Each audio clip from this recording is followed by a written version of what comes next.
At the Cajun Nationals, I'm Dave McClelland along with Steve Evans, joining an overflow crowd at State Capitol Dragway, watching as defending funny car champion Al Sigrini gets ready for this round of competition. His mind's got to be on the race, but he's also got to be thinking about what happened to some of his friends in qualifying. As we watch again, John Collins in the far lane, Ed McCulloch in the near lane, driving Larry Minor's car, lost control, took a dead right-hand turn and slammed into the side of John Collins. Both cars turned over. McCulloch on top of the guardrail, then flipping onto his top, coming back across the racetrack as Collins sliding upside down. McCulloch jamming the front end of his vehicle into the guardrail, the fuel tank exploding, both drivers and cars engulfed in flames. The cars coming to a bouncing, grinding halt with the flames and the smoke cloud rising high in the air. John Collins' car with a split fuel tank. You see right at the front the raw fuel pumping out of that tank, but miraculously it never caught fire. If there was ever a testimony to the safety of drag racing and the rules requirement, it was this accident, as both drivers under their own power came out of their cars. That was in qualifying. This is round number 2 racing, and our defending champion, Al Sagrini, getting set for this round of competition. He is racing a virtual unknown in the sport of funny cars, Jim Head. From the ranks of competition eliminator through alcohol dragsters, top fuel dragsters, and now the nitro-burning funny cars, Jim Head of Columbus, Ohio, is making his progression to a professional drag racer. His competition, Al Sigrini, has been a professional racer for a number of years. The funny cars, fiberglass replicas of late-model American-made automobiles, utilizing those 2,500 horsepower nitro engines that we saw just a few moments ago in the top fuel dragsters. Both cars are ready. The lights turn green, and it is Jim Head off first. Head extending his lead in the middle of the course. Sigrini shuts it off, and it is Jim Head advancing another round into the semifinals. A big upset. The defending champion Al Sigrini going down to defeat Jim Head at over 245 miles an hour. Our next pair of cars now getting the word to start the engines. A squirt of gasoline into the injector.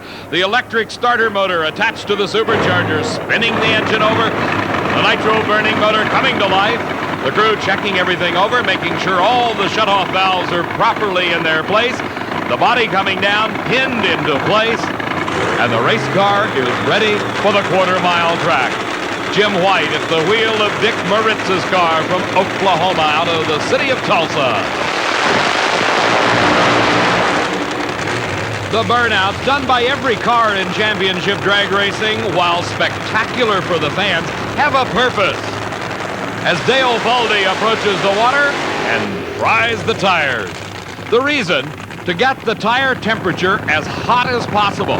That provides the maximum traction available. Jim White out of Tulsa, Oklahoma, driving for car owner Dick Moritz. From Granada Hills, California, comes Dale Pulde. He drives for his partner, Mike Hamby. Dale Baldy has got to be considered the favorite in this race against Jim White, but as we've seen thus far, being the favorite does not guarantee a win. Let's go to Steve. Well, Jim Head said earlier he'd settle for one of those 590s. That is exactly what you got. What 99, I believe. My first 5. Is that right? Oh, yeah. And also your first semifinal in a funny car. Yes, it is. Did you think it would come this soon, only your second big NHRA race? I really hoped it would. I mean, you need brakes and you need to go down the track, and we're trying to do both. But, I'm definitely getting the brakes. Back at the starting line, it's Jim White in the near lane, Dale Pulde in the far lane. This is second round of funny car racing at the Cajun Nationals.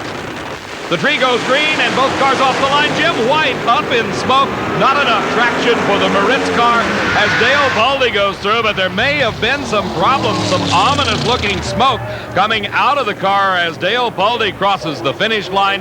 And for Jim White, a disappointing way to end the great day of racing for the Moritz and White team.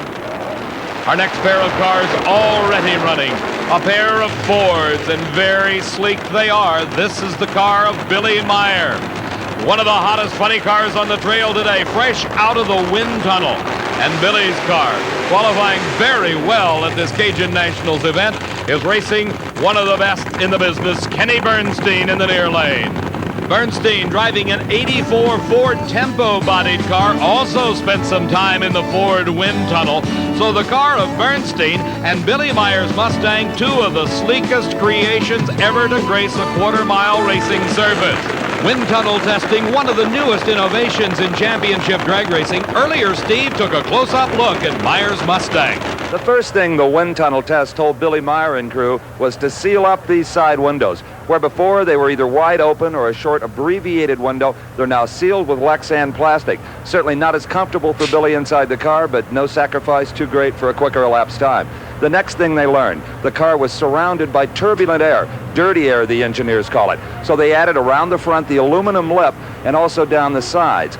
This forces the air over the car instead of under it, making for better aerodynamics. They also cleaned up and streamlined the front fender wells to force the air around the car instead of through it. At the back of the car, they really learned some things. They've long had these spoilers at the back, but you can see by the old holes here where the former spoiler was bolted, there was very little air in here. They were not getting the downforce they wanted. The wind tunnel told them, out here is where the air is. So they have re-engineered this entire spoiler, and it really works. Also have streamlined the rear fender wells as well. And the next step for the next race, Billy says, is to seal the bottom of the car, a ground effects tunnel, much like a road racer might have. Did all of this work? Well, Billy Meyer rolled out of the wind tunnel and won his very next race with a record equaling 5:73 elapsed time. You bet it works. Billy Meyer and his Mustang, one of the hottest cars going today on the funny car circuit in championship drag racing, but he's tangling with one of the toughest, and that is Kenny Bernstein in the near lane. Both of them out of the wind tunnel, the Tempo in the near lane, the Mustang in the far lane. Let's see who gets through the air quickest, and losing traction is Bernstein, and Meyer to the finish line first. Wins the race. It is Billy Meyer advancing into the semifinals. There's the speed, 250 miles an hour, 5.94 seconds, the amount of time it takes to cover a quarter of a mile from a standing start. Here's the hometown favorites, Mark Oswald at the wheel of the #1 qualified car, Candies and Hughes. They're from Houma, Louisiana, only about 70 miles away from Baton Rouge. For Tim Gross, he's got the dubious distinction of qualifying #5. That means, in the way the pairings go, he has to run that #1 qualifier, Mark Oswald. The team of Candies and Hughes, with their latest driver, Oswald, have been racing out of South Louisiana for over 20 years. For Tim Gross, a racer that is based now in Saugus, California, one of the rising superstars in the sport of funny car racing. Tim Gross, his car, a Pontiac Trans Am-bodied creation, as is the entry of Candies and Hughes, very sleek, very low to the ground. And as we saw in that look at Billy Meyer's car, aerodynamics beginning to play a very critical role. Both drivers stage, and it's a great race off the starting line, but the power of Candies and Hughes making the difference at the finish. It is Mark Oswald winning, a great time, 5.88 seconds, and look at the speed, 257 miles an hour. The #1 qualifier and the hometown favorite, Mark Oswald, will be racing the underdog Jim Head in the semifinals. Dale Baldy goes against Billy Meyer at the Cajun Nationals.